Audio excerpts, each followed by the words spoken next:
Congress party രേഖാമൂലം പാർട്ടിക്ക് ഒരു പരാതിയും ലഭിക്കുന്നതിന് മുമ്പ് തന്നെ യൂത്ത് കോൺഗ്രസിൻ്റെ സംസ്ഥാന അധ്യക്ഷ പദവിയിൽ നിന്നും അതുപോലെ തന്നെ പാർട്ടിയുടെ അംഗത്വത്തിൽ നിന്നും ശേഷം പാർലമെൻ്ററി പാർട്ടിയിൽ നിന്നും അദ്ദേഹത്തെ മാറ്റി നിർത്തുന്ന ഒരു സമീപനമാണ് കോൺഗ്രസ് സ്വീകരിച്ചത്.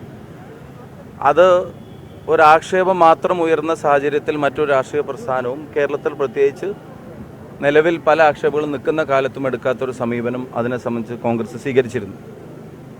അതിൻ്റെ ശേഷമാണ് രേഖാമൂലം ഒരു പരാതി പോലീസിൻ്റെ നടപടികൾക്കായി സമർപ്പിക്കപ്പെട്ടതും പോലീസ് നടപടികൾ ആരംഭിച്ചതും. അപ്പോൾ കോൺഗ്രസ് എടുത്ത സമീപനം നിയമപരമായി അക്കാര്യങ്ങൾ മുന്നോട്ട് പോകുന്നതിന് തടസ്സം നിൽക്കാൻ കോൺഗ്രസ് ഇല്ല, നിയമപരമായ കാര്യങ്ങൾ മുന്നോട്ട് പോട്ടെ എന്നുള്ള സമീപനമാണ് കോൺഗ്രസ് സ്വീകരിച്ചത്. അതിനുശേഷം പാർട്ടിക്ക് ഒരു പരാതി ലഭിക്കുന്ന ഒരു സാഹചര്യം ഉണ്ടായി. പാർട്ടിക്ക് ലഭിച്ച പരാതിയും പാർട്ടി അതൊരു പാർട്ടി കമ്മിറ്റി അന്വേഷിക്കാനൊന്നും തീരുമാനിച്ചില്ല. DGPക്ക് ആ പരാതി KPCC പ്രസിഡന്റ് തന്നെ ഫോർവേഡ് ചെയ്തു. അതും നിയമപരമായി മുന്നോട്ട് പോട്ടെ എന്നുള്ള നിലപാട് കോൺഗ്രസ് പാർട്ടി സ്വീകരിച്ചു.